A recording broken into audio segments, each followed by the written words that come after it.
Good morning, ladies and gentlemen. Calling the case of Ms. Joyce Patricia Brown versus the City of New York. Are both sides ready? Ready, Your Honor. Ready, Your Honor. We will now hear opening statements.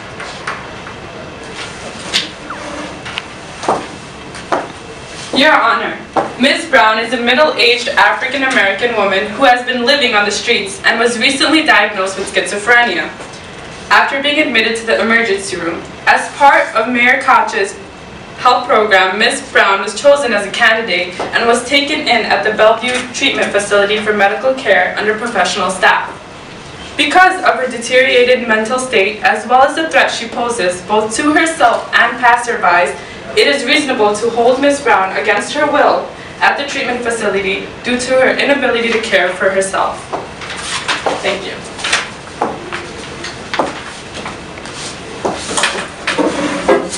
Your Honor, the State of New York should do everything in their power to protect the rights of Ms. Brown without infringing on her personal autonomy.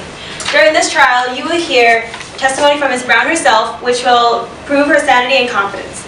You will be convinced why Ms. Brown, a bright, capable woman, should be allowed to refuse her institutionalization and be able to carry out her life on the streets. She is neither a threat to herself nor her surroundings, and any forced institutionalization would infringe her personal rights. Thank you.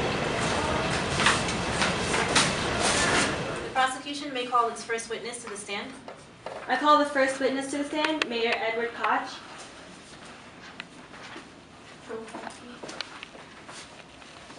Thank you. You may be seated. Please state your first and last name. Edward Koch. Mayor Koch, please tell the court about your motivation behind implementing your help initiative on the streets of New York City. I believe there's a need, in fact an absolute moral obligation, to assist our mentally disabled homeless people. I don't believe we can ignore their moral suffering just because they don't seem to want our help. Think about it. If a family member of yours was on the street, eating from garbage cans, exposed to the elements, filthy from defecating on themselves, and receiving no medical attention, wouldn't you want them to have proper care and treatment? And shouldn't those with no family to help them also receive assistance? I think they should. And as the mayor of New York City, I'm going to help them. And what do you say to those who do not wish to be in this program? Yes, I'm aware some civil rights organizations argue that these individuals should be left alone in the name of civil liberties. However, we will not let these organizations deter our efforts. We will assist these individuals in the name of the civil liberties of these mentally ill patients. But what if these individuals prove that they can in fact live alone? Yes, it is true some people have chosen to live this way, to sleep on park benches, eat from garbage cans, defecate on the streets. However, the issue arises when individuals are unknowingly putting their lives at stake by living in these conditions and being exposed to the elements. Because they suffer from mental illness, they may not know how to survive in this manner. And we need to take responsibility for these individuals who cannot always hold themselves accountable. And what if these individuals pose no threat to those surrounding them? Why should it be anyone else's concern how these individuals choose to live their lives? Oftentimes, these patients may cause a disturbance to the general public without even being aware of it. This can include episodes of belligerency, acting out, and even physical outbreaks. What is to say that their quality of life would be any better in this help initiative than compared to the streets of New York? It is true that the history of medical institutions has its downfalls. This is why civil rights organizations have moved towards a trend of decentralization, where the mentally ill are actually removed from these facilities. However, in New York, we will do our best to provide the care these individuals need. We will put 10,000 males and females in shelters.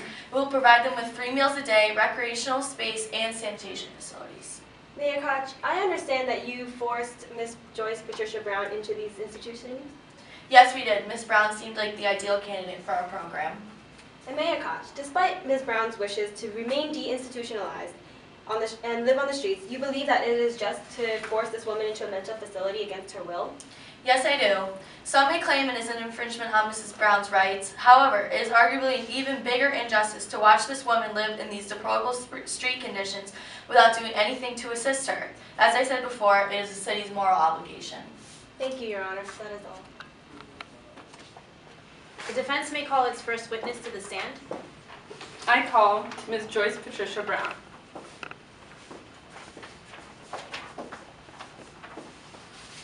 Please state your first and last name. Joyce Patricia Brown. Thank you. You may be seated. Ms. Brown, how are you today? Fine, sir. Thank you. Good, good. Ma'am, if you could start by telling us about when you first made your decision to live on the streets as opposed to with a family member or shelter. Well, I was first living with my sisters for some time, and then I decided to move out. And that is when I decided to go to certain shelters. And after visiting these shelters, I decided that it was best to live on the streets. Okay, Ms. Brown, have you at any time in your life experienced issues with drug abuse? During a tough time in my 20s, I did use heroin and crack. Okay.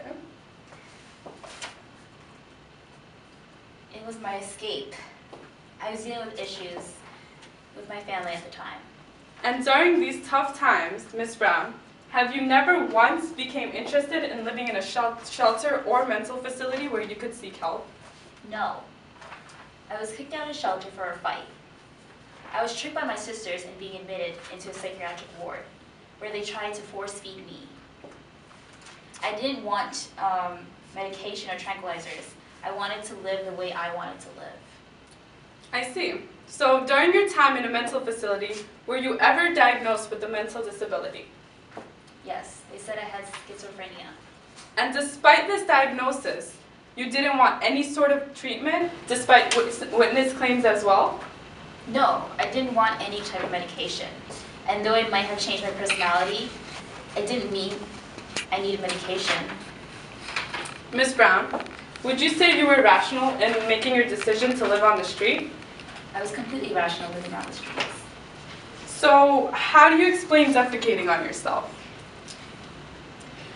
I only did that because restaurants did not let me use their restrooms. Okay, so now, how do you explain tearing up the paper money passerbyers would offer you? Listen, I only need $7 a day to live. So the extra money, I tore it up because I didn't want to be robbed. Thank you, Your Honor.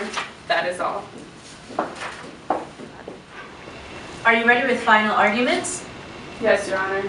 Yes, Your Honor. We will now hear closing statements.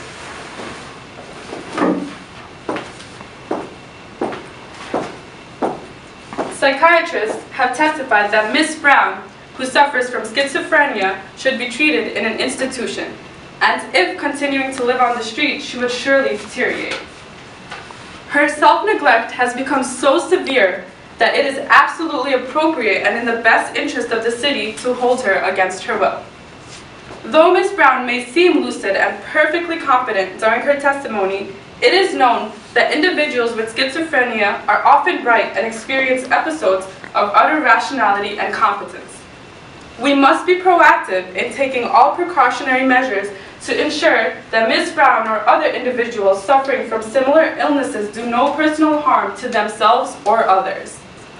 We must, as a city, hold ourselves responsible for caring for individuals who are not able to do so for themselves. Thank you, Your Honor.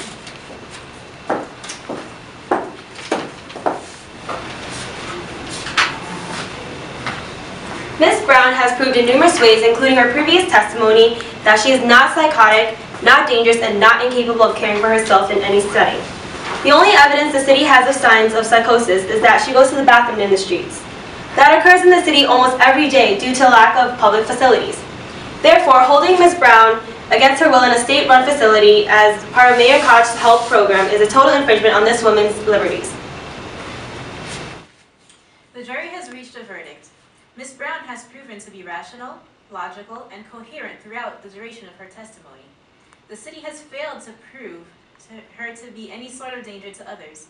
Therefore, she is allowed to make her own decisions regarding her living situation.